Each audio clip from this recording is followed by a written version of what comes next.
Hi everyone. Today I wanted to do a combined video showing you guys how to make a sketch template, as well as quickly going over the basics of tutorial 2 from chapter 9. Okay, so to start, let's share screen. Share screen. Let's close that. Don't need that. We don't need this. Okay, so go into your SolidWorks.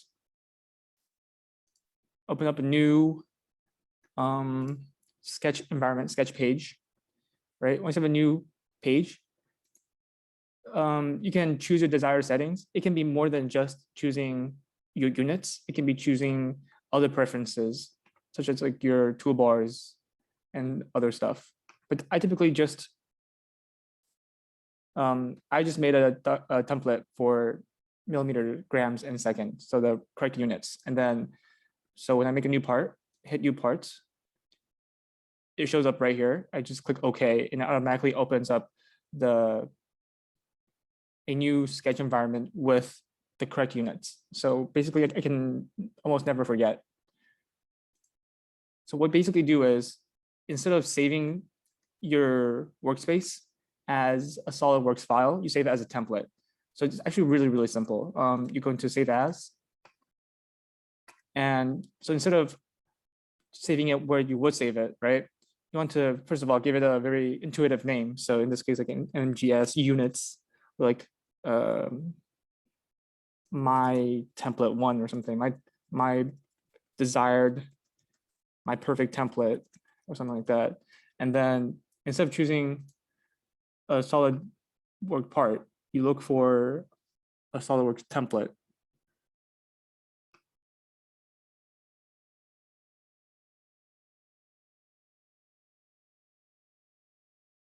Not a part. Where's the template at?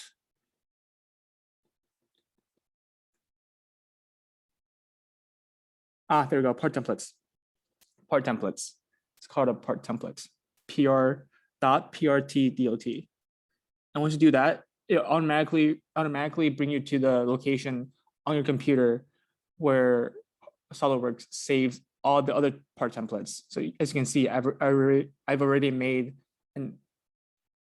millimeters, grams, and second template already. So if you just hit save there, now you can, once you click opening a new SolidWorks document, you have your templates. You have a new template right here. You can just open that, and that will be in the correct units. So that can be very helpful, especially if you want to customize it even more. I'm pretty sure you can just delete it from there as well, possibly. Let's see. So you can delete it from here. You have to go find the file location and then delete it from that place to get rid of a template you might not want. And later on, you'll have time. You'll be shown how to make your own drawing template. So you get to have a nice looking drawing template that you can put your project parts on, in your project assembly on. So this is the one I made, just a quick preview.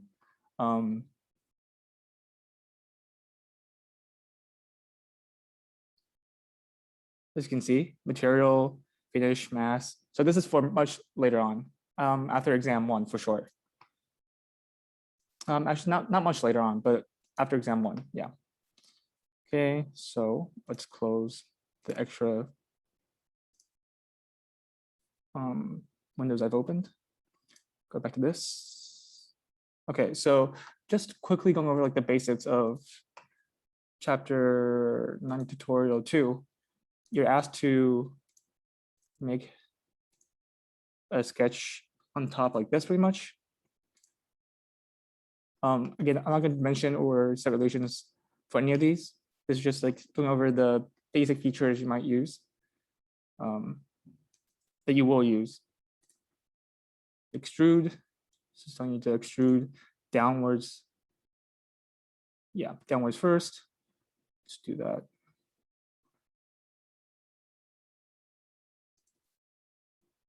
Okay, that looks about right. I forgot something. I'll open the sketch back up. You can save some time by just making the whole, pre-make the whole. You can even pre-make the pattern if you want, to be honest.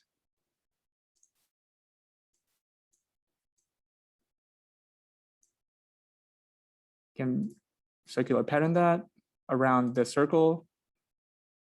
0.1 entities to pattern. Oops. Entities to pattern, you want to click the circle and then automatically choose this circle to follow, to revolve, to pattern around. So in the book, there was a few more instances. It's fine, whatever. I'm not going for accuracy here.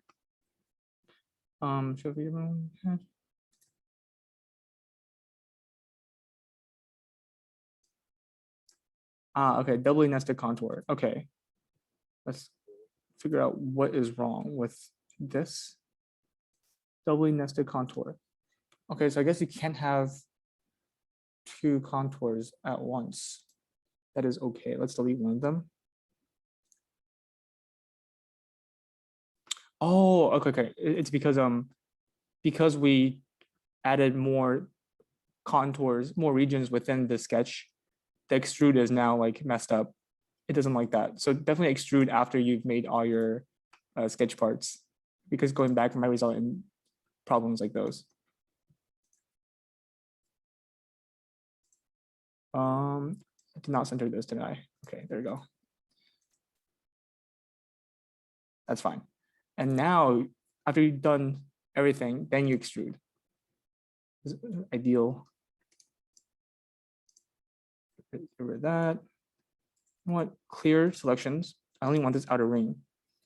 Change directions, going down to 50, it's about right. Make sure the sketch is shown so you can extrude this up more. It's telling us that it wants to extrude this inner ring here, not this part. It always selects the wrong one, I swear. There you go. Now it's making the correct assumption. So the inner thing is like what, 12, but I'm just gonna do 10 for now. You guys need to make this more accurately than what I'm doing, obviously, but I'm just doing this as a demonstration. So extrude downwards again, but this time it wants you to offset this extrude. So you can extrude at a certain distance away, extrude a region starting from a certain distance away from where that surface is. So I want, the book says like what, 10 maybe, 5, I don't know, but let's just do from offset. Let's do like what, 10 offset, flip directions. Okay, so it's now extruded at a thickness of 10 millimeters, offset a distance of 10 millimeters from the sketch surface. So it's still extruding the same region, same area. It's just starting at a different plane, starting at a different like height relative to the sketch plane. So check, done. The book might have you do it differently. The circular patterns and the whole might come afterwards, but again, there's multiple ways of doing CAD, and there's a lot of right ways. Also a lot of wrong ways, but definitely a lot of right ways. For the fin, it wants us to basically make a new sketch plane. So let's go into reference features, reference geometry, select the plane. We want to use the front plane as the right plane as a reference. So we want to have this come off a little bit more, drag. All right, it does not like that. Delete. So we could drag this, whatever. Click. Okay, so pull out a little bit. I think this is what the book has you do. Pull it out a little bit, hit check, Control 8, sketch your fin up here on the sketch. It's like small distance here, arc here.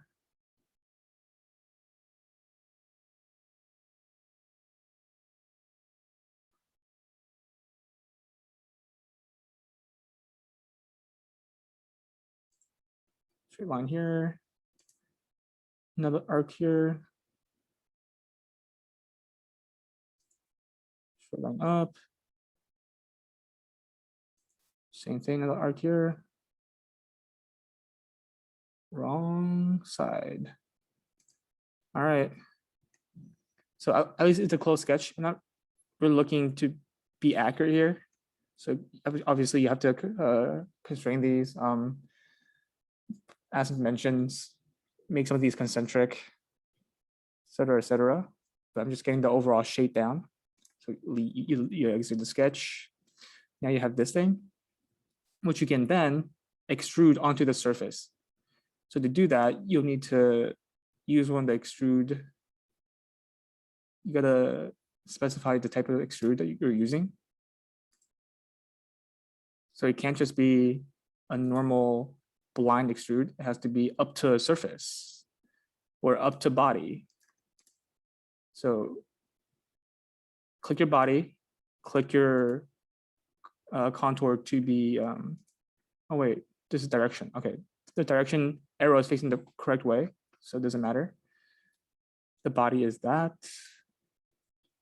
And if you hit check,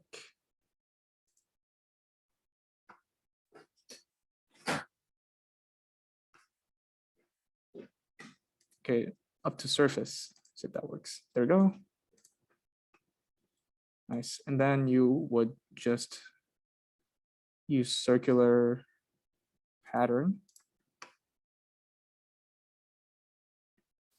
And for the direction, you just choose the outline that you want the circular pattern to go around, which is this one. Choose the correct number of instances, which is like 8. Whoops. And there we go. Hope this was helpful, and happy studying for the exam.